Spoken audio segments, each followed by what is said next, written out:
Tyrion stood in the torchlit corridor, wine goblet in hand, as the eunuch's soft footfalls receded into the darkness. The hush of the Red Keep at night always gave him a sense of precarious calm, like a man perched on the edge of a deep chasm. Tonight, he felt that sense more keenly than ever. It had been only a handful of moons since Robert Baratheon's untimely death, Joffrey's short and terrifying stint on the throne, and the Boy King's sudden demise during the celebrations of victory over Stannis. Now King Tommen reigned in name, and Tyrion's regency reigned in truth. He had used every ounce of cunning, every ounce of Varys's network of whispers, and every ounce of Lannister gold to achieve what few would have dreamed possible a year ago. Yet for all his success, he knew he was not safe, nor was he truly satisfied. His ambitions still whispered in the back of his mind that he might one day place a crown on his own head. He pressed his palm to his face, rubbing the space between his mismatched eyes. A wave of fatigue washed over him. The events of the past weeks had worn him to the bone. Tyrion craved a few hours of peaceful sleep, though his mind was too alive with the day's intrigues to grant him rest. As he made his way through the maze of halls toward his private chambers, the flickering shadows cast by the torches reminded him of the illusions he had spun to seize this power, deceptions that might forever haunt him if they came to light. Yet for now, that was the price of playing the game. Upon reaching his rooms, he found Podrick Payne waiting with a thick sheaf of parchments. Pod, earnest and young, bowed awkwardly. "My lord, messages from Lord Tywin and from the Master of Coin. And also—" He hesitated, appearing slightly afraid to continue. "There's a letter from Lady Cersei." Tyrion suppressed a groan. Cersei, locked under gentle house arrest in Maegor's Holdfast, had spent the better part of recent weeks sending him missives filled with fury, pleas, and occasional threats. Tyrion was never entirely sure which attitude would dominate on a given day. He shrugged. "Leave them there on the table, Pod. I'll see to them soon enough." Podrick nodded, set the parchments down, and then stood there, shifting from foot to foot. Tyrion slid onto a cushioned seat, swirling the remnants of his wine. He observed his young squire and recalled the night of Joffrey's poisoning, when Podrick had knelt at his side, trembling in confusion but showing absolute loyalty. That was something Tyrion would neither forget nor dismiss. He set the goblet aside. "That'll be all for tonight," Tyrion said gently. "Go get some rest. The day to come will be busy." Podrick bowed and left, leaving Tyrion alone with the small hearth crackling and the open parchments waiting. His gaze drifted across the table. Tywin's letters were always neat and precise, while Peter Baelish's scrawl was smaller and more cunning. And then there was Cersei, whose handwriting he knew by sight, pressed deep into the page as though her pen had nearly punctured the parchment in anger. He almost chose to ignore them all in favor of rest, but the memory of Varys's parting question, "Are you satisfied?" nagged at him. No, not yet. So he roused himself, pushed the weariness aside, and broke the first seal. Tywin's letter was short, direct. "I expect you will have prepared the capital for the Tyrell retinue's arrival. Mace Tyrell remains vain and prone to grandiosity. Deal with him carefully, but secure the betrothal with King Tommen at the earliest convenience. It is essential for our family's continuing strength. The realm cannot languish in uncertainty. This alliance will ensure we maintain the loyalty of the Reach. I will remain in King's Landing for another fortnight before returning to Harrenhal to oversee the next phase of our war plans. We will speak in person tomorrow." It did not close with familial affection. Tywin never was one for the niceties of paternal love. But the fact that his father addressed him without scorn in every line was, for a Lannister, practically praise. Tyrion set the letter aside and eyed the next one. It bore Peter Baelish's personal seal, an imprint of the Mockingbird. "My Lord Regent, I write to advise you that coin for the city's supplies has been secured through certain advantageous loans. You'll be pleased to know we've managed this without raising taxes on bread or flour, which should help forestall any riots in Flea Bottom. Enclosed are preliminary calculations showing what we can expect from new tariffs on Myrish lace, the details of which I believe will delight you. Ever your humble servant, Pete Baelish." Tyrion snorted. Humble servant. Indeed, likely Baelish was contriving new ways to channel coin through his personal pockets. Tyrion knew better than to expect honest accounts from Littlefinger, but for now, their interests aligned. The city needed to maintain a stable supply of food, and Baelish's skill at conjuring coin from thin air, albeit with hidden strings attached, was undeniably useful. At last, Tyrion turned to Cersei's letter. The seal was cracked unevenly. She must have been quite agitated while writing. He scanned the lines. Tyrion, you may have locked me away, but do not imagine I cannot still twist the hearts of those in this castle. My love for my children surpasses your petty plots. Tommen is still my son, and I will not stand by while you corrupt him. I demand you let me see him. I demand you release me at once. You will pay dearly if you fail to heed my warnings. The time will come when our father sees the truth of your treachery. Take heed, brother. Wolves are at the door, and you have not the cunning to keep them at bay forever. Cersei, that was all.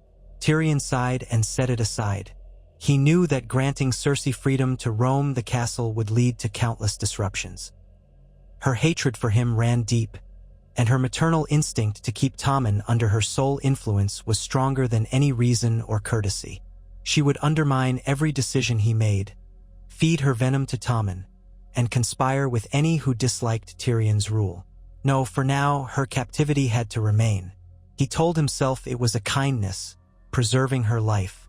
In older days, if a queen mother posed a threat, she might have had an unfortunate accident or faced a swift trial for treason. Tyrion felt a flicker of guilt at having struck her down so thoroughly, but he comforted himself that at least she still breathed. He gazed into the dying embers of the hearth, rubbing his temple. He knew that Dawn's approach would bring new challenges. The Tyrells' arrival in King's Landing would be the next major stage in this precarious game. The alliance with Highgarden promised a vast supply of grain and manpower, but it also carried the risk of letting the Reach's lords meddle in the capital's affairs. Mace Tyrell was pompous, but Lady Olenna Redwine, the Queen of Thorns, was sharper than Valyrian steel. The upcoming betrothal between Tommen and Margaery Tyrell would be a spectacle.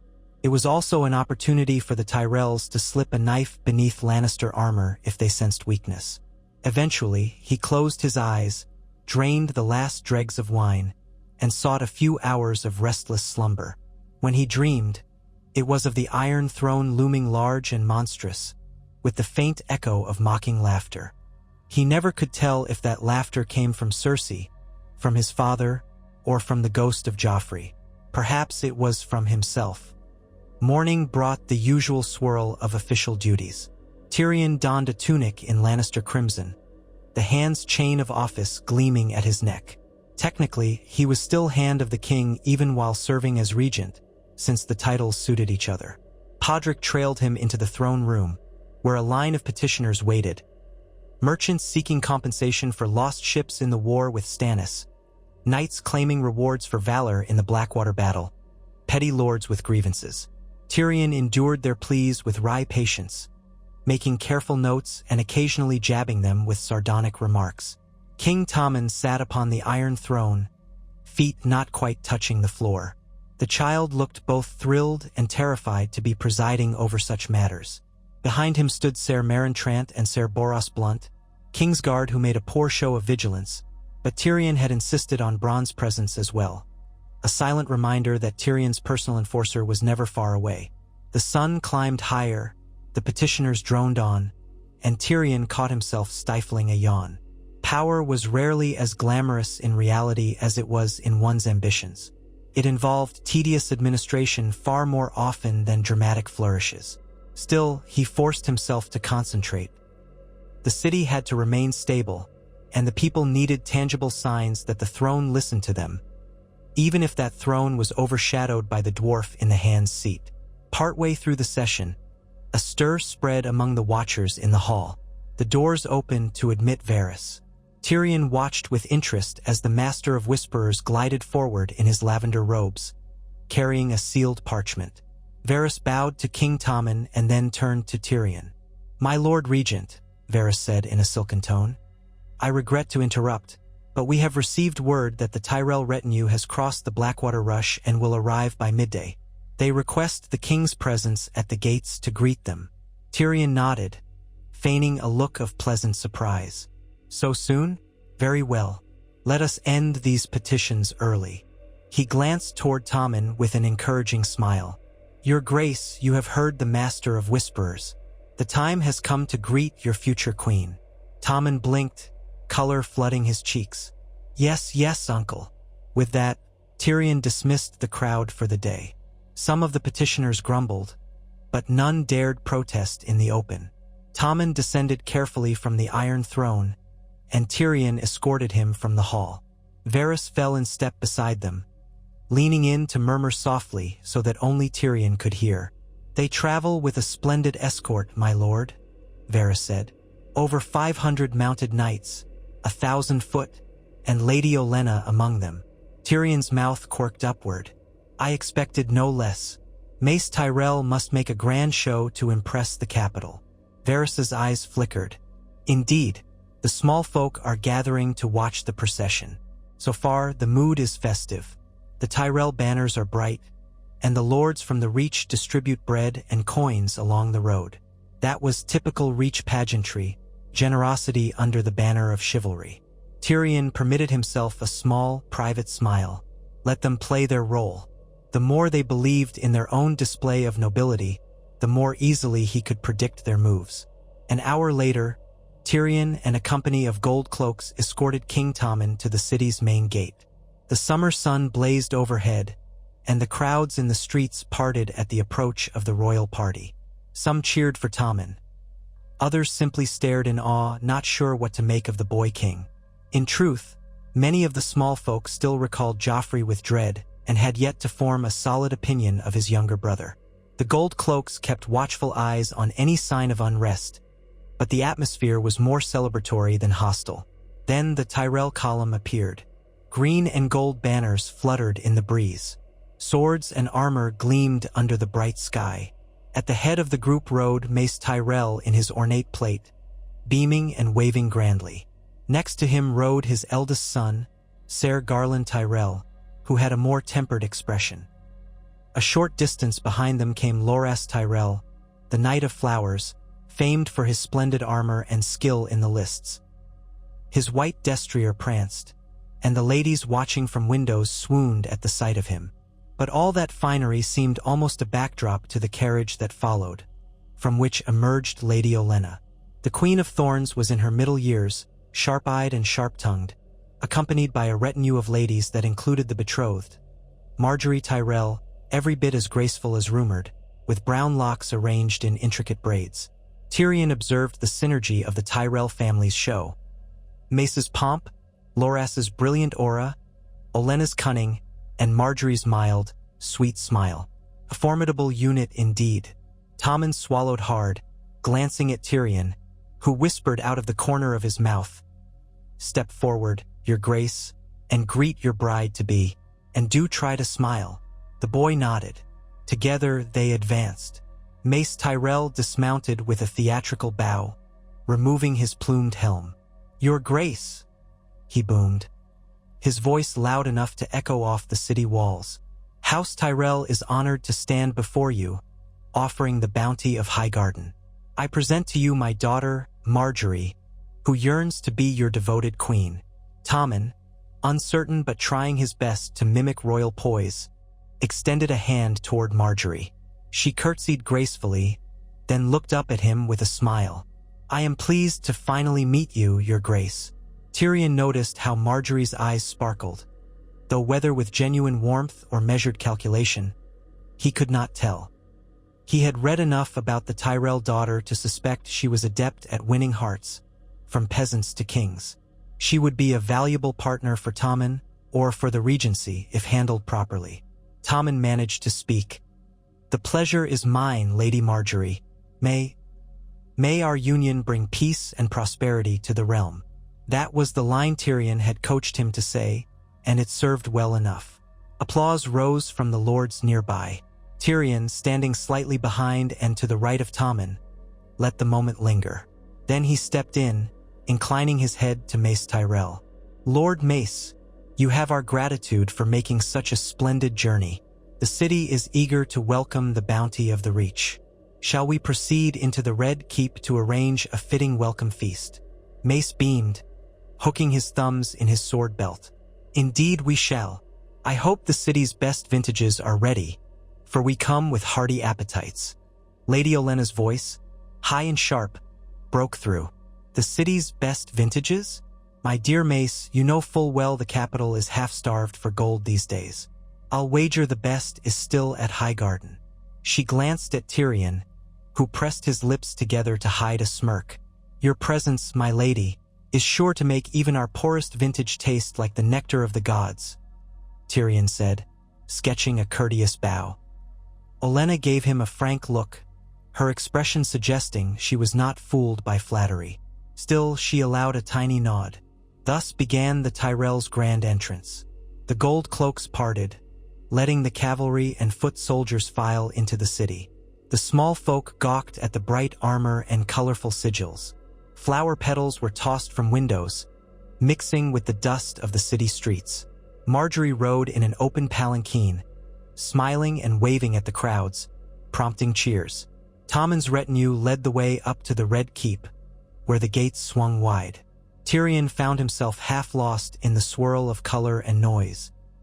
He maintained a tight watch on everything, however, noting how many men the Tyrells had brought, which lords accompanied them, the expressions on the faces of Mace, Garland, and Loras. He also watched Lady Olenna, who seemed to watch him right back, her gaze that of a raptor circling overhead. Within the Red Keep's courtyard, a short welcoming ceremony was held. Tyrion gave a speech praising Highgarden's alliance with the crown, emphasizing the bond that would soon be forged in holy matrimony. Tommen shyly echoed a few sentiments about defending the realm together. Marjorie was demure and gracious, while Mace and Loras performed their roles as shining knights to perfection. In the days that followed, the Tyrells settled into guest apartments, and Tyrion resumed the day-to-day tasks of governance. He had to negotiate with Mace about the precise wedding date, the size of the festivities, and the cost. Mace wanted something lavish, practically on the scale of Joffrey's short-lived wedding in the other timeline, but Tyrion insisted they keep a measure of restraint. The city had recently suffered war. Flaunting endless gold might spark envy or resentment. Mace's face fell at any suggestion of scaling down his grand plans. Lady Olenna pointed out that too much extravagance might create an air of vulgarity, which made Mace bristle but relent somewhat. Tyrion deftly steered negotiations, ensuring the wedding would be impressive yet not crippling to the crown's finances. All the while, Marjorie began forging a rapport with Tommen. Tyrion discreetly observed the pair at dinner or in the gardens. Tommen, for all his youth and inexperience, seemed utterly charmed by his future bride, who treated him with gentle courtesy and laughed at his timid attempts at humor. She played the role of kindly older sister and prospective queen, weaving illusions of warmth around him. Tyrion took note. Marjorie's style was not the blatant manipulation of Cersei, but it was a form of influence nonetheless. Tommen, starved for motherly affection now that Cersei was locked away, soaked up Marjorie's attention like a withered flower opening to the sun. If Tyrion had had any lingering sympathy for Cersei's pleas to see her son, these observations only confirmed that Tommen was better off forging a bond with Marjorie than being twisted by Cersei's bitterness. On the fourth evening of the Tyrell's presence, Tyrion hosted a small, private supper in his solar. He invited Lady Olenna, Mace, Marjorie, Loras, and a few select members of the small council. Varys, of course, was among them, floating along the edges of the gathering as if he were a perfect courtier with no opinions of his own. Peter Baelish was invited as well. Tyrion wanted to keep an eye on him. Ser Garland was absent, having chosen to remain with the men of the Reach, so Mace and Loras represented the male side of the Tyrell family. The meal began with pleasantries, praise for the produce of the Reach, mild jests about the differences between King's Landing and Highgarden. Mace boasted of the fertility of his lands while also praising the magnificent leadership shown by King Tommen in the city. Tyrion sipped from his wine, occasionally exchanging glances with Varys. They both knew Mace was playing to the royal faction, hoping to cement the marriage alliance beyond doubt.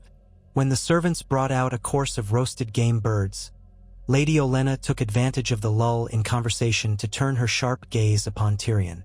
"My lord Hand, your triumph over Stannis was quite the feat. A pity so many men died in the fires of the Blackwater. Tell me, do you take pride in your cunning? Or do you lose sleep at night thinking of the lives lost?" Her abruptness caused Mace to make a flustered sound. Clearly he had hoped for a smoother conversation, but Tyrion only dabbed his mouth with a napkin and met Olenna's stare. "War is a dreadful affair, my lady. I won't pretend otherwise. But if my cunning saved the city from being sacked and spared thousands more from slaughter, then I will accept the moral burden. One does what one must, or the realm pays a far worse price." Olenna's mouth curled in something akin to approval. "Spoken like a man who at least acknowledges the burdens of power. Many in your position would crow about their victory without a care for the consequences." Tyrion inclined his head. "I find that acknowledging consequences is the only way to survive them, Lady Olenna." She snorted in amusement, then tapped her cane on the floor. "I see that you are not entirely lacking in sense, my Lord Hand.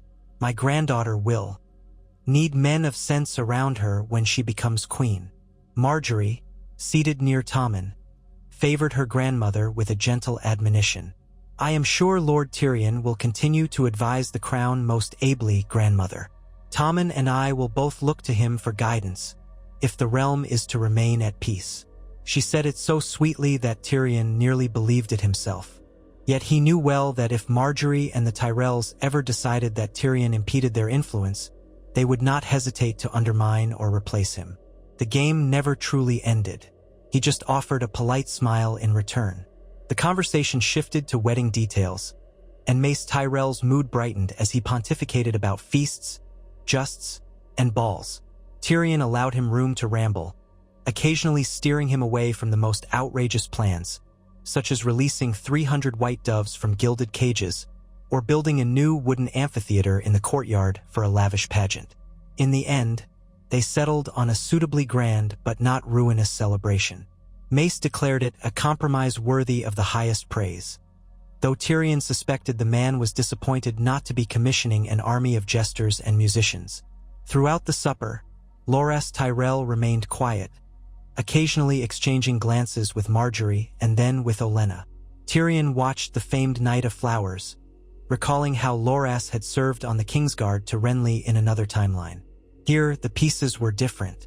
Renly was dead, and so Loras had never become Joffrey's Kingsguard, especially since Joffrey was also gone.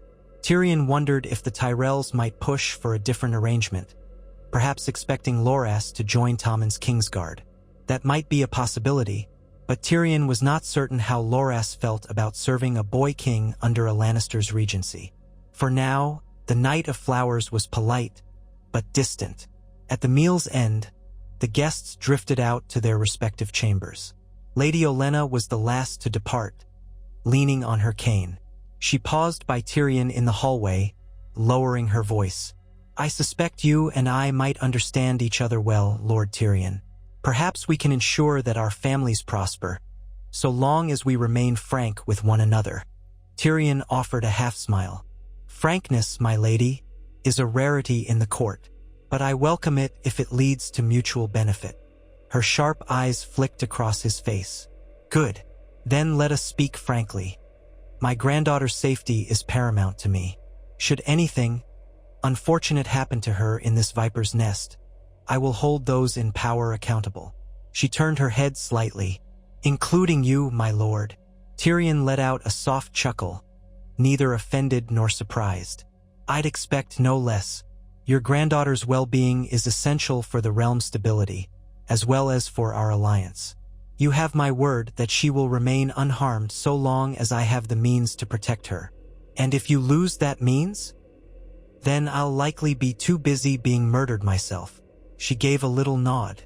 "Yes, that does sound about right for this city."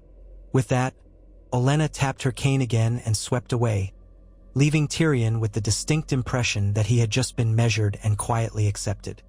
Soon, Word came from the small council that Tywin wished to convene a meeting to discuss the ongoing threat of Stannis Baratheon, as well as movements in the north. Tyrion was not surprised.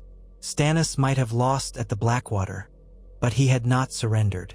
Reports suggested that Melisandre of Asshai still served as his advisor, though few details emerged about what dark arts she might employ next.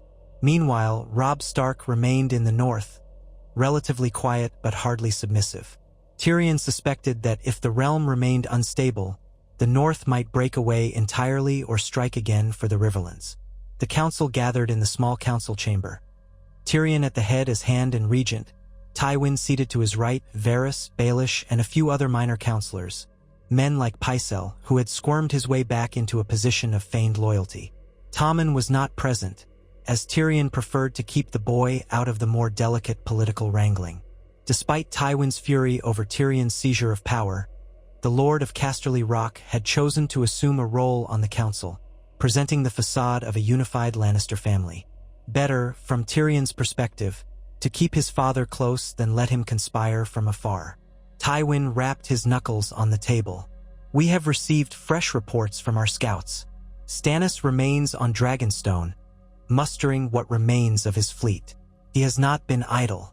It seems he is training new forces, possibly with the aid of cell sails from across the narrow sea. There is also word that he has reached out to the Iron Bank of Bravos for a loan." Baelish inclined his head. "The Iron Bank is formidable when it comes to debts. If they support Stannis' claim, we may face a well-funded opponent soon enough." Tyrion frowned thoughtfully. "We could attempt to outbid him. The Lannister coffers remain substantial, but we have many expenses. The wedding, the city's reconstruction, the supply lines from the Reach," he gestured vaguely. "Winning a bidding war with the Iron Bank might be costly indeed." Varys rested his fingertips together. "And what of direct action, my lord? A preemptive strike on Dragonstone before Stannis grows stronger." Tywin's expression hardened. "A swift blow might indeed be best, though a siege of Dragonstone can be troublesome, given the castle's formidable defenses. We'd need a naval component. The royal fleet remains in disrepair after the Battle of the Blackwater." Tyrion considered. "We could bolster the royal fleet with ships from the Reach, if the Tyrells are willing. Mace Tyrell might be persuaded to lend us a few dozen war galleys. The question is whether we want to commit those resources right before Tommen's wedding. The Tyrells might prefer not to risk their ships." Baelish gave an oily smile. Perhaps the promise of certain trade privileges for Old Town's port could sweeten their willingness. Tywin nodded curtly, but his eyes never left Tyrion. "You are the regent. The final decision falls upon you." It was a subtle reminder that though Tywin might be abiding by Tyrion's regency, he still wielded a father's authority within the family. Tyrion inhaled, carefully controlling his features. "A direct attack on Dragonstone is tempting, but I'm wary of a prolonged siege sapping our strength. Another approach is to sow division among Stannis' supporters. If we can lure away key knights or lords who still serve him, we might leave him isolated. I recall that many of the Stormlands lords pledged to Renly first and only turned to Stannis after Renly's death. Their loyalty might waver if offered gold and titles." Varys nodded. "A wise approach, my lord. My little birds can carry discreet offers to lords in that region, hinting at the king's generosity if they withdraw support from Stannis." Tywin's mouth tightened as though he disliked underhanded methods. But he was no stranger to intrigue. "So be it. We can begin with infiltration. If it fails, we strike the island fortress directly. We should not allow Stannis to remain a thorn in our side indefinitely." Tyrion agreed. They moved on to discuss the north. According to ravens and rumors, Robb Stark had returned to Winterfell after concluding a truce that allowed Ned Stark's presence in King's Landing. The young wolf had not forgiven or forgotten the threats posed by House Lannister, but he had hesitated to continue open war while his father lived as a guest in the capital. For the moment, the North was turning inward, focusing on rebuilding after the losses suffered in the Riverlands. "We hold Lord Eddard as a card against the Starks," Tywin said, steepling his fingers. "Yet we cannot keep him here forever without risking the North's wrath. One day, They may ignore his plight and launch war regardless, especially if they think we'll never release him. Tyrion drummed his fingers on the table. Ned Stark is an honorable man, and his respect for me is tenuous at best. But we have treated him decently. That might count for something. Perhaps we can negotiate a final settlement with the North, securing their allegiance through some arrangement. Marriages, trade rights, or even partial autonomy. The North is vast and not so easily subdued by force. Baelish piped up with his cunning tone. Perhaps a marriage between Sansa Stark and a suitable match in the Lannister or Tyrell circle. That could bind the North more closely, especially now that Sansa is blossoming into a proper lady of the court. Tyrion's stomach clenched at the memory of the canonical timeline in which he was forced to wed Sansa. He had no desire to repeat that scenario, having once witnessed the misery it caused both parties. But politics rarely cared for personal feelings. He studied the table's polished surface. A political match could be beneficial, yet Sansa is still very young. Let us not rush such matters. Tywin did not speak on that subject. Perhaps he sensed Tyrion's reluctance, or perhaps he was already formulating a plan of his own. The meeting ended with a broad consensus. They would attempt to isolate Stannis through bribes and infiltration, keep a watchful eye on the North, and proceed with the Tyrell alliance through Tommen's wedding. After that, if Stannis still threatened the realm, they would consider a naval assault on Dragonstone. As the council dispersed, Tywin signaled Tyrion to remain behind. The chamber doors closed, leaving father and son alone. Tywin's eyes, pale green flecked with gold, regarded Tyrion in a way that made the dwarf feel like a boy again. "You've taken to governance with a certain aptitude," Tywin said at length. "Though you have always been clever, I'll grant you that. It would be foolish to pretend I'm pleased about how you wrested control of the city. But now that you have, I see little benefit in tearing you down. The realm needs stability, and House Lannister needs unity." Tyrion studied his father's expression, searching for any sign of trickery. "I agree," he said slowly. "Division would only weaken us and encourage our enemies. I want what's best for the realm and for our family." Tywin's mouth thinned. "A suspicious man might wonder if you hope eventually to push Tommen aside. But I assume you are wise enough to know that placing the crown on your own head would alienate half the kingdom, and likely the entire Westerlands." The unspoken barb was clear. "You are a dwarf, and the realm would never accept you." Tyrion swallowed the old bitterness. "The realm sees Tommen as Robert Baratheon's son, rightful king. I would not lightly cast that aside." Tywin nodded once. "See that you don't. I won't tolerate an open attempt to seize the crown for yourself. I've lost one grandson already. I do not intend to lose another." Anger flared inside Tyrion, though he kept his voice calm. "I did not kill Joffrey out of personal ambition, if that is what you imply. The boy was dangerous to himself and to the realm. We both know that. Dangerous, yes, but still my blood." Tywin's gaze was a mask. "That being said, the world is likely better off with Tommen wearing the crown than Joffrey. Your methods are what I question, not your final result." Tyrion realized there would never be absolution from his father, even if this arrangement saved House Lannister from ruin. He decided not to press the matter further. "Very well, father. If we stand united under Tommen's reign, we can strengthen the realm. I trust you will uphold that unity and not attempt to undermine the regency behind my back." Tywin exhaled through his nose. "I will not undermine the regency so long as it serves the interests of House Lannister. Fail in that, and I shall not hesitate to intervene." A silent tension hung between them. At last, Tywin motioned for the door, and Tyrion took the cue. Their alliance was uneasy, built on mutual necessity rather than trust. But for now it would hold. Tyrion left the chamber, his mind seething with unspoken retorts. He made for his favorite balcony overlooking Blackwater Bay, letting the wind cool his anger. Why did it still sting? He had defied his father's scorn for so long. Yet even in victory, Tywin's approval was withheld, a carrot dangled forever out of reach. It mattered less now, Tyrion told himself. He had an entire kingdom to manage, with or without his father's blessing.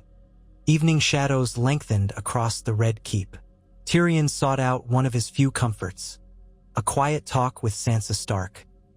He found her strolling in the castle gardens, escorted by a single guard that Tyrion had assigned to ensure her safety, and, in truth, to prevent her from wandering off. She wore a pale green gown embroidered with the direwolf of House Stark. When she saw Tyrion approach, she offered a graceful curtsy. "My Lord Hand," she said softly. Tyrion gestured for her to rise. "Lady Sansa, I trust you find the gardens peaceful this evening?" She folded her hands before her. "Yes, thank you. It is calmer than the rest of the castle. I hear so much talk of war, plots, and alliances. Sometimes I only want to watch the flowers and forget for a while." He walked beside her, noticing how she had grown taller and more poised since her arrival in King's Landing as a wide-eyed girl. She was still young, yet the tragedies she had endured, her father's imprisonment, Joffrey's cruelty, the uncertain fate of her family, had etched lines of quiet sorrow across her face. Tyrion felt a pang of pity. He might be an ambitious schemer, but he held no malice for the girl. She had lost so much. "How does your father fare?" Tyrion asked carefully. "I haven't spoken to Lord Eddard these past few days." She glanced at him. "He is well enough. He misses my brothers. I think he chafes at being confined to King's Landing, but he says we must bide our time. He told me I should be grateful for your consideration." Tyrion suppressed a faint smile. That was high praise, coming from Ned Stark. "I'm glad to hear it. If your father needs anything, I hope he will speak with me directly." She dipped her head. "Yes, my lord." They came upon a patch of moonbloom flowers, their white petals glowing in the dusk. For a moment, both stood silent, gazing at the delicate blossoms. Tyrion cleared his throat. "Do you ever think of returning to Winterfell?" Sansa's eyes lit with a longing so raw it nearly broke Tyrion's heart. "Every day," she whispered. "I miss the cold air and the feel of snow. I miss the weirwood tree by the pool. I miss everything." Tyrion nodded gently. "When the realm is truly at peace, I'll do what I can to see you and your father safely returned. That I promise, my lady." She looked at him with a mixture of hope and caution. "Truly," he offered a small, sad smile. "Truly. Though if you ever feel your life is here as a lady of the court, that might be arranged too. I know it's not the same as home, but," she shook her head, "I understand. I appreciate your kindness, my lord, but Winterfell is in my blood. Someday, I hope to see it restored." Her quiet determination reminded Tyrion of the North's unyielding spirit. He reached out and patted her hand lightly in a gesture of sympathy. "I can't predict when peace will come or what shape it will take, but you have my word. I won't forget your longing for home." She blinked back tears, then managed a curtsy. "Thank you, my lord." Her voice trembled with sincerity. He bowed in return, then turned away, letting her continue her walk. Tyrion strode back to the keep, lost in thought. Sansa's quiet pain was one reminder among many that this game he played had real consequences for real people. He might be pulling strings and forging alliances, but for every diplomatic victory, there remained families torn apart, children orphaned, men maimed or killed. He told himself that a wise ruler minimized suffering where he could. But was he actually making the realm better, or simply consolidating power in a more cunning manner than Cersei or Joffrey ever could? Varys awaited him in the corridor near the library. The eunuch glided forward. "My lord, a raven has arrived from Dorne. Prince Doran Martell wishes to send an envoy to discuss the betrothal of Princess Myrcella to his son Trystane." Tyrion raised an eyebrow. "He's finally moving forward on that, is he?" "Yes, it seems so."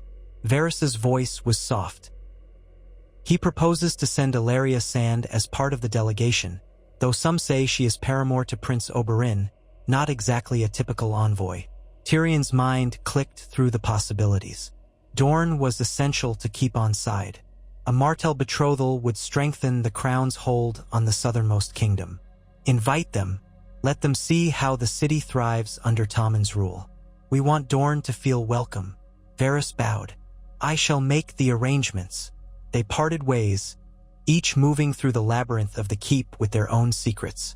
Tyrion returned to his chambers, mind buzzing with the swirl of alliances. Tyrell to the west, Martell to the south, Stannis poised at Dragonstone, the north in uneasy truce. He was regent, yes, but he was also the center of a web that stretched across the Seven Kingdoms. One tug on any strand could cause the entire structure to shiver. Shortly after the Tyrells' arrival, the day of the wedding dawned bright and clear. King's Landing bustled with excitement. From early morning, the city squares filled with stalls offering food, wine, and trinkets. Margaery Tyrell was about to become queen, and even the thrifty parts of town indulged in a little festivity. It helped that the Tyrells had distributed wagon loads of fresh produce, fruits, bread, barley, and all manner of goods from the Reach. Tyrion had to admit it was a brilliant stroke of public relations. The small folk, hungry for normalcy, welcomed this bounty. They cheered for their new queen, or at least for the bread in their bellies. In the Red Keep, the wedding took place at midday in the royal September. Tommen stood in resplendent robes of gold and crimson. Margaery wore a gown of pale green silk embroidered with golden roses, her hair piled atop her head in an elegant arrangement. The High Septon droned through the ancient rites.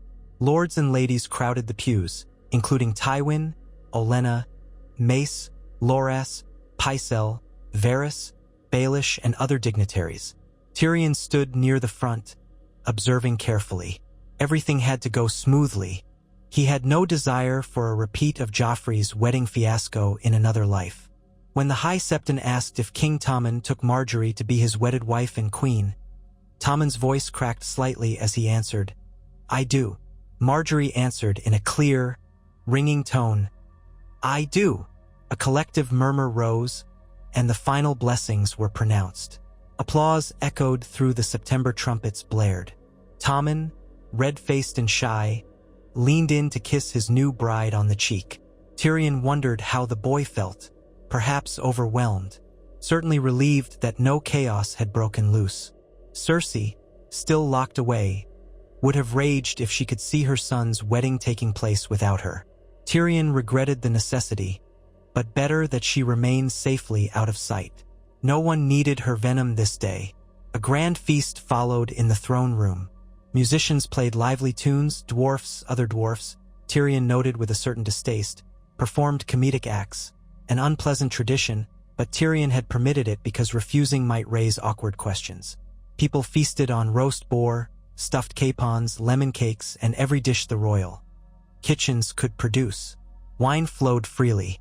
Toasts were made to the king and queen, to the realm's prosperity, to the might of House Lannister and House Tyrell. Tyrion circulated through the crowd, graciously accepting compliments and fielding subtle inquiries. Many lords sought his favor, hoping to secure positions at court or to gain financial advantages. He listened, nodded, offered ambiguous answers. Varys drifted by occasionally, whispering updates about the mood in the hall or quietly pointing out men who might be dangerous, women who might be seeking scandalous alliances. It was exhausting, but Tyrion reminded himself that in the Game of Thrones, feasts were prime battlegrounds of diplomacy. Margaery and Tommen sat on a raised dais before the Iron Throne, looking every inch the royal couple. Margaery often bent her head to speak quietly with Tommen, eliciting his smiles or nods. The assembled guests ate it up, cheering whenever Tommen took his queen's hand. Even Tywin, seated near them, wore a faintly approving expression. If the old lion had regrets about Joffrey's demise, he seemed content enough to see Tommen enthroned with a bride from a powerful house. When the feast ended, Margaery and Tommen were escorted out in a swirl of well-wishers, presumably toward the bedding ceremony. But Tyrion had quietly cancelled the more vulgar public rituals, remembering how Joffrey's wedding had indulged in humiliating traditions. Instead, Tommen and Margaery were simply led away by ladies and lords who would see them to their bedchamber. Tyrion suspected that Margaery would handle the poor boy gently. She was well-versed in managing young men's egos. Finally, as the night grew late, the revelers dispersed. Tyrion returned to his quarters, exhausted but relieved. No poison, no assassinations, no public humiliations. A rare success. As he entered, he saw a flicker of movement near the window. He stiffened, only to relax when he recognized Bronn. The Sellsword, now knighted, leaned against the wall, arms crossed. "Busy day, eh?" Bronn said in that cocky drawl. "You might say so," Tyrion replied, loosening the collar of his tunic. "Is there a reason you're lurking in my rooms?" Bronn shrugged. "Just making sure you got back safe. After all the toasting and dancing. Don't want any leftover trouble from people who might not be happy with the new arrangement." Tyrion gave a half-smile. "I appreciate the vigilance. Any signs of trouble? Couple of drunks in the yard. The usual. But nobody tried to slip a knife between your ribs tonight. You might almost call that a miracle. I'll drink to that." Tyrion moved to the sideboard, where he poured himself a final cup of wine. "Speaking of which, do have a cup with me before you go." Bronn ambled over. "Don't mind if I do." He took a generous swig once Tyrion handed him a filled goblet. After a moment, Bronn's dark eyes swept over Tyrion's form. "You look like you've aged 10 years in the last few weeks. Might want to watch that." Tyrion grimaced. "The burden of power, my friend. If I vanish in my sleep, you'll know it was the weight of the crown that crushed me." Bronn snorted. "If you vanish, I'll be out of coin and have to find a new patron. So try to stay alive." They toasted ironically, each drinking. The silence afterward was thick with unspoken truths. Tyrion respected Bronn's blunt perspective. Unlike the lords of the court, the Sellsword had no illusions about chivalry or honor. He stuck around so long as Tyrion paid him well and offered him upward mobility. Perhaps that was the purest kind of loyalty gold could buy in King's Landing. Before leaving, Bronn said in a low voice, "The Tyrells might be all smiles now, but don't trust them too far. They'll be looking to secure more power in the city. Word is they've been quietly meeting with some of the gold cloaks, making friends." Tyrion's brow furrowed. "They would try to buy my men?" "Not openly," Bronn allowed. "But a coin purse here, a favor there. The City Watch ain't exactly known for unwavering loyalty. If you want to keep your hold on them, you might need to up their pay or show your presence more often."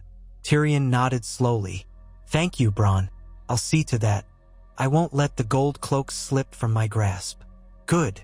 With that, Bronn drained the last of his wine, clapped Tyrion on the shoulder, and ambled out the door. Alone, Tyrion sank into a chair, letting out a long breath. The wedding had gone well, but beneath the surface, the game continued. The Tyrells were weaving themselves into the capital's power structure. If they swayed the gold cloaks away from Tyrion's side, or if they built a faction among the courtiers, they could outmaneuver him. He resolved to act before that happened, though he would need to do it delicately. He wanted the Tyrells' alliance, not a renewed war. Still, he had not come this far to be outmaneuvered by Mace Tyrell's pomp or Olenna's cunning. He finished his wine and made for his bed. As he drifted off, a single thought kept circling in his mind. The game never stops. One wedding was done, but many moves lay ahead. Days turned into weeks, and King Tommen's wedding to Margaery settled into the city's collective memory as a joyous occasion. Margaery proved adept at public appearances, distributing alms to the poor, visiting the city's orphans, and inviting noble ladies to afternoon teas. The small folk grew to adore her. Some even said she reminded them of the late Princess Elia in her compassion, or of the old Targaryen queens who had once walked among the people. It was a glow that extended to Tommen, who blossomed under her gentle encouragement, showing more confidence in court than before. For Tyrion, this was both a relief and a worry. A popular king and queen made for a stable realm, which was good. But if their popularity became so great that they no longer relied on Tyrion's regency, he could be sidelined. Already, Margaery consulted with Tommen on small matters of governance, occasionally forgetting to seek the Hand's counsel. Tyrion made sure to remain approachable, guiding Tommen when he could, reminding the boy that the complexities of statecraft required an experienced hand. Tommen, still only a child, seemed grateful for Tyrion's help, but Tyrion knew teenage arrogance might develop as he grew older, and with it, the risk of ignoring his uncle entirely. Meanwhile, Tywin continued his uneasy collaboration with Tyrion. On the surface, father and son presented a unified front. They met with lords, managed negotiations with the Tyrells, and oversaw the City Watch's expansion. But behind closed doors, tension simmered. Tywin never forgot that Tyrion had taken power in a manner that bypassed his authority. Tyrion never forgot how Tywin's scorn had shaped him. For the time being, neither made a move to depose the other, yet Tyrion sensed that if he stumbled or showed too much ambition, Tywin might rally the Westerlands to remove him. Varys updated Tyrion daily on the infiltration attempts into Stannis' forces. Some Stormlands lords, offered gold and promises of royal favor, had signaled their readiness to abandon the one true king. Others remained fiercely loyal, especially those who believed in Melisandre's talk of a prophesied champion and the Lord of Light. Stannis, no fool, had discovered a few of Tyrion's agents. Word came back that the unfortunate spies were burned as offerings to Lawler. Tyrion shuddered at the thought of the Red Woman's influence.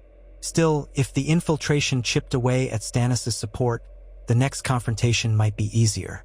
In the midst of these dealings, Ellaria Sand and a small Dornish retinue arrived in King's Landing to discuss the betrothal of Myrcella to Trystane Martell. Tyrion met them in the throne room, introducing Ellaria to King Tommen and Queen Marjorie. The Dornish party was polite, if somewhat aloof. Ellaria Sand, a striking woman with flowing black hair, addressed Tyrion with a warm courtesy that belied her paramour's reputation for ferocity. Oberyn Martell was nowhere to be seen. Apparently he was still in Dorne, nursing old grudges. Ellaria made it clear that Prince Doran desired an assurance of Myrcella's well-being in Dorne, along with certain trade concessions for Dornish wines. Tyrion was happy to grant those concessions, if it kept Dorne from allying with Stannis or the Tyrells against him. With Tommen now married, Myrcella's betrothal to Trystane was the next step in forging a broad alliance. The only question was whether Tywin would approve sending his granddaughter so far south. He had always been protective of the Lannister name, but given the success of Tommen's wedding, Tywin ultimately decided that binding Dorne to the crown was worth the risk. Thus, Myrcella departed King's Landing shortly thereafter, escorted by the Dornish retinue. Tyrion said his farewells to his niece, who had grown into a charming girl. She was anxious yet excited by the prospect of traveling to a land of warm breezes and spicy foods. Tommen hugged her fiercely, tears in his eyes, but Marjorie soothed him with promises that Myrcella would be a princess in a beautiful court. Tyrion observed from a slight distance, reflecting on how the pieces of the realm continued to shift. Each alliance was a step toward stability, but also another potential pivot point if the wind changed direction. A fortnight after Myrcella's departure, Tyrion received the news he had both dreaded and expected. Stannis had set sail from Dragonstone, apparently heading south once more. The details were sketchy, but ravens from the Crown's Watchers indicated that a new fleet had been assembled. Some said with the aid of the Iron Bank, others whispered it might be mercenary ships from Lys or Myr. The royal fleet, still rebuilding, would likely be outnumbered if they met at sea. A second battle of the Blackwater loomed, and Tyrion was determined not to let the city fall into panic. He convened an urgent council with Tywin, Mace Tyrell, Loras, and a handful of high officers. Marjorie joined as well, though she sat behind Tommen's seat, content to observe. Tyrion summarized the intelligence. Stannis' new fleet might arrive within a moon's turn, or if the winds were favorable, even sooner. Mace puffed out his chest. Let him come. I have knights and foot enough to crush any army Stannis lands on our shores. Tywin glowered at Mace's bombast. Stannis' men are battle-hardened, and their fanaticism under that Red Woman is not to be underestimated. We should not rely on raw numbers alone. Another wildfire strategy might be possible, but we used a great deal of our stock in the first battle. Tyrion nodded. True, though Qyburn, one of our new alchemists, has been producing more. Still, we don't have the element of surprise we had before. Stannis will anticipate a trap if he attempts to take the Blackwater by ship. Loras Tyrell, who had thus far been silent, spoke up. Then we should take the fight to Stannis. Set our fleet to intercept him at sea, or better yet, march troops down the Rose Road to Storm's End, cut him off from the land approach. If we control the coasts and the roads, he'll have nowhere to land safely. A heated debate ensued. Some favored a strong defense of King's Landing, while others urged an offensive strategy. Tyrion weighed the arguments carefully. Another siege could be devastating, and morale might crumble if the small folk believed the city was under attack once more. But a risky offense could lead to disaster if Stannis proved stronger than anticipated. At last, Tyrion proposed a compromise. Strengthen the city's defenses, including Scorpion ballistae, fresh wildfire caches, and improved walls, while simultaneously dispatching a large Tyrell-led force to Storm's End or nearby strongholds, harassing any attempt by Stannis to land. Tywin concurred that dividing forces might be risky, but agreed it was better than allowing Stannis to choose where to strike unopposed. Mace Tyrell, eager for glory, volunteered to lead the army.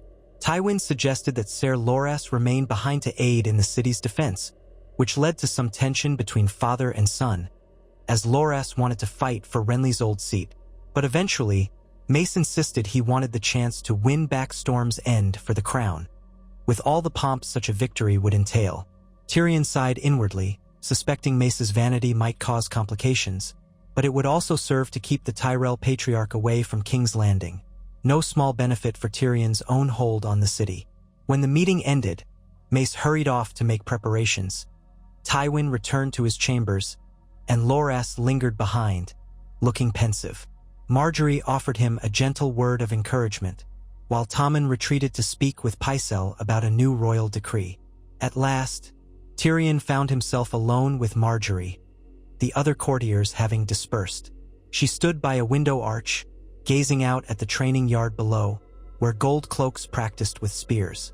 The sunlight haloed her figure, accentuating the gold thread in her gown. Tyrion approached quietly. "Your Grace," he said, "do you think your Lord Father is equal to the task of thwarting Stannis?" She turned, her brown eyes calm. "My father is many things, vainglorious, overeager, but not a coward. He'll do his utmost. The men of the Reach will follow him, and we both know Stannis must be stopped." Tyrion nodded, leaning against the sill. "Indeed, but we also need to ensure the city remains under firm control. If morale falters, if the small folk believe the king and queen are in danger, panic could spread." Margaery tilted her head. "Tommen is young, but he's learning. I encourage him to appear before the people often, to remind them that their king cares. I can do the same. I've made a point of visiting the September, the markets, and the orphanages." He couldn't help but admire her skill. She was forging a bond with the populace, something that Joffrey and Cersei had never bothered to do. "That is wise. Your presence reassures them, fosters loyalty. It also ensures that if Stannis somehow breaks our defenses, the people might rally to protect you rather than welcome him as a liberator." A faint smile touched her lips. "You give me too much credit, my lord. But yes, a beloved queen can be a powerful asset in times of crisis. And as Tommen grows, I hope he will be beloved as well." Tyrion tapped his fingers on the windowsill. "You speak as though you plan to be more than just a pretty figurehead." Her gaze sharpened. "I won't deny it. The Tyrells have always believed in the power of appearance and generosity, but we also know that real power lies in controlling hearts and minds. I want Tommen to rule well, to be strong and just, and to do that, he must have the right advisors." She fixed her eyes on Tyrion. "Which is why I hope you'll remain one of them, so long as our goals align." He smiled wryly. "I appreciate the vote of confidence, Your Grace. You and I may have different ambitions, but stability is a shared goal." Her expression softened. "I think we can achieve much if we work together, Lord Tyrion. The realm needs men and women of wisdom." He offered a short bow, feeling both gratitude and a flicker of caution. Margaery was far from naive. He respected her intelligence. If they could remain allies, it would be to the city's benefit and to his. But if she ever decided the Lannisters were a hindrance, she could turn the power of public favor against them. that Tyrion knew was a sword that cut two ways. The weeks that followed were tense. Mace Tyrell marched south with a sizable host, hoping to intercept Stannis before he could make landfall near Storm's End or sail further up the coast. The City Watch doubled their patrols. Pyromancers worked day and night in their hidden vaults, generating more jars of wildfire. Tyrion convened daily strategy sessions, reviewing new intelligence with Varys, Loras, and other captains. Tommen made appearances in the streets, smiling and waving, while Marjorie donated coin for bread and told stories to wide-eyed children about the bounty of Highgarden. During this time, Ned Stark remained in his suite, largely withdrawn from the city's intrigues. Tyrion occasionally invited him to council, but Ned rarely spoke, preferring to keep his own counsel. He had once told Tyrion that he would not involve himself in Lannister politics so long as his daughters were safe and the North was left at peace. Tyrion was content with that arrangement, but Sansa sometimes expressed concern about her father's brooding. "He's waiting," she said once, "waiting for a chance to return to Winterfell, or for you to keep your promise." Tyrion assured her that once Stannis was dealt with and the realm stabilized, they could negotiate a return for Ned Stark to the north, perhaps with hostages exchanged to maintain peace. For the moment, they needed the North to remain neutral in this new crisis. Robb Stark had not marched south again, but neither had he bent the knee. The situation was tenuous like so many others. Then, a raven arrived bearing ill news. Mace Tyrell had faced Stannis' fleet off Cape Wrath and lost. The Crown scouts reported that Stannis had cunningly sailed wide around the Tyrell pickets, landing a portion of his forces further south. The Tyrell host had engaged them, but Stannis' men fought fiercely, and a thick fog apparently confused the Tyrell ranks. Lord Mace's lines broke, forcing a retreat. Stannis was rumored to have taken several key coastal towns and was now marching up the Stormlands, perhaps aiming to encircle Storm's End from the land side while his fleet blockaded it by sea. When Tyrion announced this at the small council, the assembled lords erupted in alarm. Marjorie's expression tightened with worry, though she tried to keep her composure. Tommen looked to Tyrion with wide eyes, as though expecting him to solve this instantly. Tywin scowled, cursing Mace Tyrell's ineptitude. Loras clenched his fists at the table, demanding that they dispatch reinforcements to rescue his father. Tyrion raised a hand for calm. Storm's End has not yet fallen, and our best estimate is that Stannis' total forces remain outnumbered by the combined strength of the Reach and the Crown. However, if Lord Mace's army is scattered, we may need to rally additional troops from the Reach, perhaps under Ser Garland or Ser Loras's command, and coordinate with our garrison in King's Landing. We can't let Stannis march unopposed through the Stormlands. Tywin nodded curtly. Agreed. We must not permit him to gain momentum. If Stannis shows success on land, more lords might flock to his banner. And if he reaches King's Landing, the city's memory of the last siege could prompt panic. "Then let me go," Loras implored, turning to Tommen. "Your Grace, let me lead a relief force to the Stormlands. My father fights for the crown, and I cannot sit idle." Tommen glanced at Tyrion, uncertain. Tyrion weighed the request. Loras was a skilled knight, more competent than Mace in tactics, but also hot-blooded. "We will send you, Ser Loras," Tyrion said, "with a sufficient force, but we must plan carefully. We can't throw men into another disaster. I want firm coordination with the City Watch cavalry and the supporting houses in the Reach. We'll also look to add some Lannister forces from the Westerlands if necessary." Loras bowed, relief mingling with fervor in his eyes. "As you say, my lord, I will not fail you." Marjorie touched her brother's arm. "Please, Loras, be cautious. Father's rashness led to this setback." Loras inclined his head to his sister. "I will do what must be done." That night, Tyrion worked late with Varys, drawing up troop movements and communication lines. They dispatched ravens to Tarly, Redwine, and other powerful Reach houses, urging them to rally behind Loras for a decisive push against Stannis. Tyrion also penned letters to the Westerlands, requesting a modest contingent from his father's vassals. If they could crush Stannis' armies on land before he consolidated, the threat might be ended once and for all. Still, a nagging worry plagued Tyrion. The Red Woman. Stannis' victories often came shrouded in ominous tales of shadows and fire. Tyrion remembered the rumors of how Renly had died. Could it be repeated? The idea of sending Loras to face the same supernatural threat was unsettling. But Westeros was a land of rumor, and even if the stories were half-truths, he had no better plan than to confront Stannis directly. In the early hours of morning, as Tyrion rubbed his tired eyes, Varys approached with a confidential whisper. "My lord, there is one more matter. A rumor, or perhaps more than rumor. I've heard from a ship captain arrived from Pentos that Daenerys Targaryen was seen in Meereen, with dragons." Tyrion paused, heart skipping. Dragons? I've heard those whispers before. Some claimed they were no bigger than cats. Varys lowered his head. They may not remain so small forever.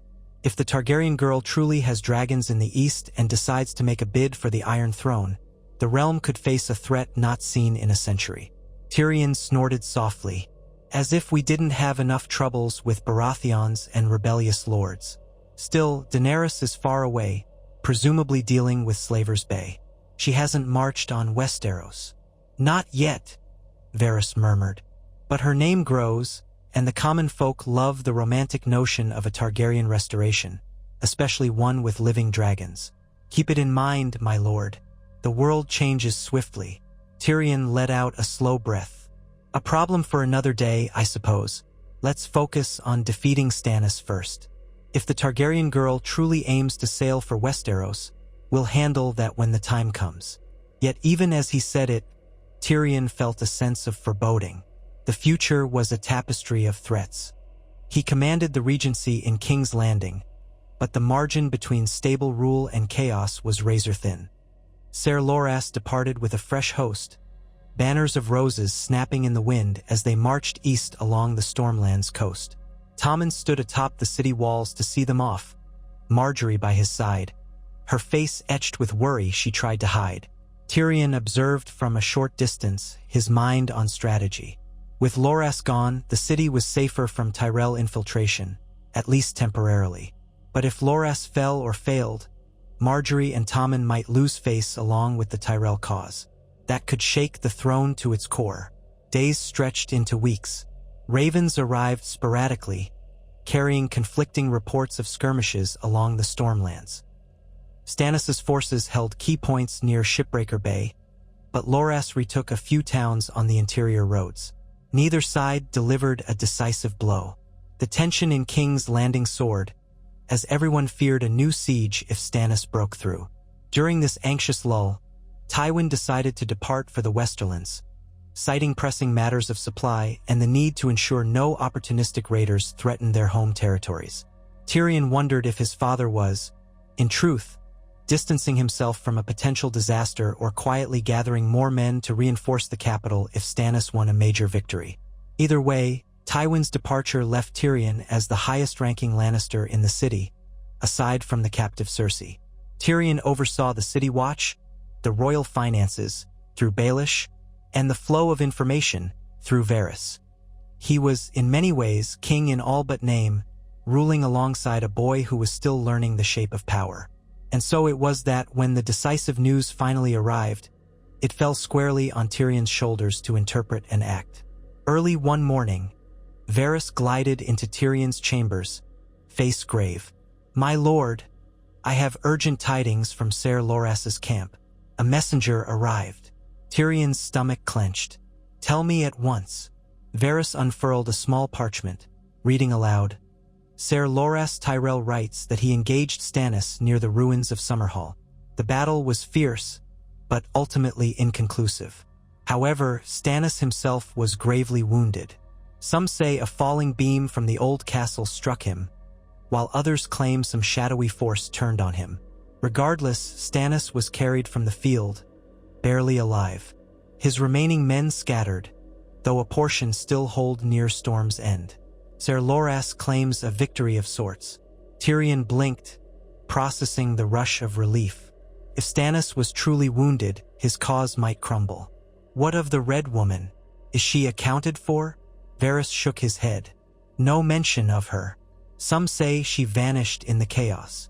Tyrion tapped his foot, trying to keep a lid on his excitement. If Stannis is incapacitated, the backbone of his army is broken. We need to confirm his fate. If he dies of his wounds, the rebellion might end there. Varys nodded. Indeed, Ser Loras suggests he will press on to Storm's End, hoping to retake it quickly before Stannis's men can rally. Good. The city will rejoice at this news, if it holds true. But let's not grow complacent until we're certain Stannis is finished. Varys bowed. I'll dispatch more birds for details. As soon as Varys left, Tyrion strode out to find Tommen and Margaery, who were in the solar they often used for morning discussions. He relayed the message. Stannis wounded, Loras claiming victory near Summerhall. Tommen's eyes lit with relief, and Margaery let out a long breath, pressing a hand to her chest. "Gods be good," she whispered. "Perhaps my brother will soon send word that he's retaken Storm's End. If so, my father will be avenged for his earlier defeat." Tommen, buoyed by the news, proposed announcing it to the city at once, to boost morale. Tyrion agreed, seeing no harm in rousing the small folks' hopes. So that afternoon, a herald trumpeted the tidings in the streets. Ser Loras Tyrell stands triumphant. Stannis Baratheon, the Pretender, is wounded and near death. Rejoice, for the king's enemies fall. Crowds gathered, cheering. Some took up chants of "Long live King Tommen," and "The Tyrell Rose stands tall." Tyrion watched from the walls, feeling a surge of satisfaction. For once, good news might lead to a lasting calm. But as the day wore on, he could not help a niggling doubt. The disappearance of Melisandre worried him, and while Stannis's wounding was fortuitous, it almost felt too convenient. Could it be another ruse? Still, at face value, the message seemed genuine, with a sealed letter from Loras describing the frantic battle. Tyrion told himself that if the letter was a fake, it was an elaborate one. No, more likely it was truth. Stannis had run out of luck on that blasted peninsula. The next week confirmed it. More ravens flew in. Loras had besieged Storm's End. After a brief standoff, the garrison surrendered, hearing that their king lay dying. A large portion of Stannis's forces attempted to flee by sea, but with no leadership, they fractured into smaller groups.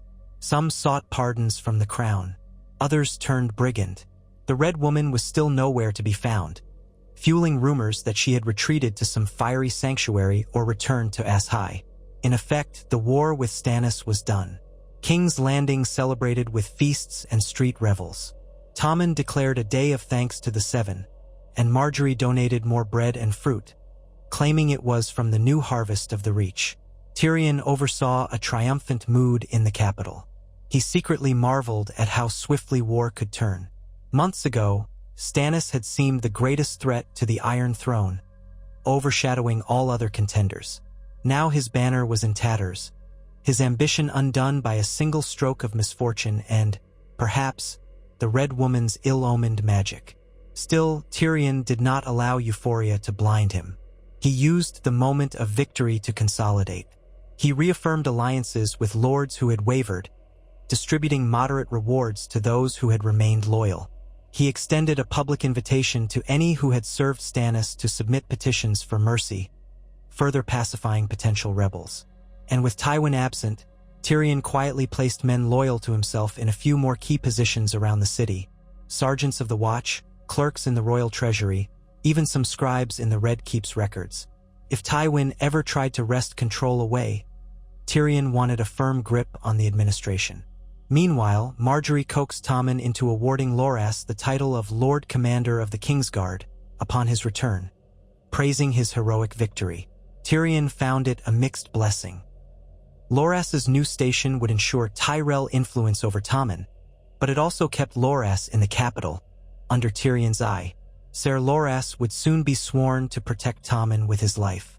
If nothing else, that vow would keep the Knight of Flowers from launching any direct rebellion. When Loras eventually returned in triumph, battered but unbowed, King's Landing erupted in cheers. He rode through the city gates behind wagons bearing the captured banners of Stannis' forces. Storm's End had returned to crown control, though Tyrion suspected the Tyrells would aim to keep a strong presence there. The final blow to the war was the rumored death of Stannis, who, according to Loras's account, succumbed to his wounds in a makeshift camp a week after the battle. Some said he died cursing the Red Woman's name. Others claimed he died calling on the Lord of Light. Either way, his ashes were left unburied in the burned ruins of Summerhall. Tyrion arranged a lavish ceremony in the throne room, during which Tommen bestowed upon Loras the white cloak of the Kingsguard. Marjorie, radiant with pride, watched her brother kneel and swear to defend the king's life. A hush fell as Loras rose, new white cloak billowing around his gilded armor. The people cheered him as a hero. Loras bowed to Tommen, then turned to the crowd. Tyrion led the applause, though he kept his mind on the subtext. Loras was now the realm's most celebrated knight, and the Tyrells had proven crucial in defeating Stannis. The Tyrell rose overshadowed the Lion, at least in popular sentiment. But Tyrion was not wholly overshadowed. He remained the regent, controlling the levers of daily governance. While Tommen shook Loras's hand, Tyrion stepped back, letting the thunder of acclaim wash over them both. His mismatched eyes flicked to Marjorie, who caught his gaze and gave him a slight, knowing smile. Yes, the Tyrells had soared in the public eye, but Tyrion was still the puppet master behind the young king. In a sense, Loras's glory meant little if Tyrion still controlled the realm's coin, watch, and bureaucracy. As the ceremony concluded, Tyrion slipped away from the dais. He navigated through the throng of lords offering congratulatory words and found a side corridor. There, leaning against a column, stood Varys, hands folded. He nodded politely as Tyrion approached. "A grand victory, my lord," Varys said softly. "You have guided the realm through yet another storm." Tyrion exhaled. "Indeed, though the storms never truly end, do they?" Varys's expression was unreadable as always. "No, my lord, but perhaps you have earned a moment of respite. You have surmounted great obstacles. The threat of Stannis, the matter of the Tyrells, even the tension with the North has cooled. You are hand of the king, regent of the realm, and few would dispute that you hold the true power in King's Landing. Are you content?" Tyrion recognized the echo of Varys's earlier question. He looked toward the distant shape of the Iron Throne, that monstrous chair forged from 1,000 swords. The clang of steel from the great hall still rang in his ears.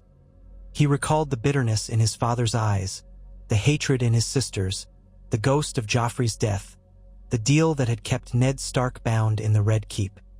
He remembered the old dream, the passing fancy that a dwarf might one day sit on that dreadful seat and prove his worth to all who had scorned him. But now, after all he had seen and done, was that dream still worth pursuing? The regency gave him near absolute power. Claiming the crown outright might trigger new rebellions, new bloodshed. And Tommen, sweet boy that he was, had done nothing to deserve being cast aside. Tyrion was no monster. Ruling behind the scenes might be the safest, most pragmatic path. Yet a small voice within him whispered, "They still do not call you king. They never will." He pushed the thought aside. Perhaps it was enough to hold the realm together, to preserve peace, to walk among the people unafraid of the shadows. Maybe being the most powerful man in Westeros without wearing a crown was victory enough. He turned to Varys. "Content? Perhaps. For now, let the realm breathe. Let us see if we can keep it whole without another war." Varys inclined his head. "As you say, my lord, peace is a fragile thing. But if anyone can preserve it, perhaps it's you." Tyrion gave a wry smile. "Or perhaps not. But I'll try. The alternative is chaos, and I've had enough chaos for a lifetime." They stepped back into the hall, where King Tommen and Queen Marjorie were greeting knights and lords, while Loras stood guard in his new white cloak. The Tyrell banners mingled with the Lannister lion. Off to one side, Sansa Stark watched with quiet longing, while Ned Stark, older and wearier, observed from the shadows. The Court of King's Landing bustled with life, ambition, resentments, and hopes. Tyrion surveyed it all, wine in hand, feeling both satisfaction and wariness. For now, the realm was his to shape, through secrets, alliances, and the veneer of a child king. He had accomplished the unthinkable, forging a partnership with Varys from the start, outmaneuvering his own family, and guiding events so that he emerged as the true power behind the throne. A dwarf among giants, a cunning mind among blunt swords. He remembered what he had once said in jest. It's not easy being drunk all the time. If it were easy, everyone would do it. Now he might adapt that phrase for power. It's not easy holding all the strings. If it were easy, everyone would do it. And yet, here he stood, the puppet master of a realm that had been on the brink of ruin. He caught Marjorie's eye across the crowd, and she inclined her head gracefully, a small acknowledgement of their shared triumph, or perhaps a subtle reminder that the Tyrells would not remain docile. On his other side, Varys murmured that little birds whispered of new threats, always new threats, and from across the sea, a Targaryen with dragons might one day loom. Tyrion welcomed the challenge. There was always another game to play, another scheme to spin. This was, for better or worse, his fate, to stand at the center of the storm and make certain the realm did not drown. Quietly, he toasted himself, sipping from his goblet, as the newly minted Lord Commander Loras Tyrell knelt before Tommen for a final vow. The roar of applause enveloped them, the great hall echoing with celebration. Tyrion smiled to himself, hidden behind the throng, with neither a crown on his head nor a throne beneath him, and yet holding more power than any man in that chamber. He had promised himself once that if the world refused to see his worth, he would force it to do so. Now, though the world might not say it aloud, it bent to his will all the same. So Tyrion Lannister lived on as the realm's regent, an unlikely architect of relative peace, forging alliances where once there were only hostilities, managing the ambitions of the Tyrells, the resentments of his father, and the future challenges that brewed across the sea. If the day ever came when the boy king no longer needed him, when Tommen reached his majority, or if some new cataclysm threatened the realm, Tyrion would be ready, for he had long understood that no seat of power is ever truly secure. Not for Tywin Lannister, not for Robert Baratheon, and certainly not for a dwarf who had spent his life scheming in the shadows. But for this fleeting moment, in the hush between storms, Tyrion allowed himself a rare sigh of contentment. He had done what few would have dared to imagine. From the moment he and Varys had first whispered in the corridors, he had shaped the fate of the Seven Kingdoms. He had seized the heart of power without ever placing his name upon the monarchy. And if, in the end, some called him a usurper or a villain, so be it. History was written by those who survived long enough to set the ink to parchment. Thus ended one chapter of Tyrion Lannister's improbable rise. A chapter that began with quiet conspiracies and ended in a throne room that cheered his victories without ever naming him king. Yet the story itself was far from over, and Tyrion knew it well. In Westeros, every calm was but the lull before another storm, and he, the imp, the dwarf who had orchestrated so much, stood ready for whatever tempests might come, with cunning words and hidden daggers. He raised his goblet in a silent toast to the future, to the next great move in the Game of Thrones, and to the uncertain peace he had forged with the help of whispers and wits. In that moment, no one could truly say whether Tyrion Lannister would be remembered as a wise regent who guided a child king to greatness, or as the sly puppet master who pulled all the strings. Perhaps he would be both or neither. Perhaps one day he would claim the throne outright if the pieces fell into place. For now, he was content to remain the power behind it, an unseen hand shaping the realm's destiny, and in that, he had found a measure of triumph that no one could deny.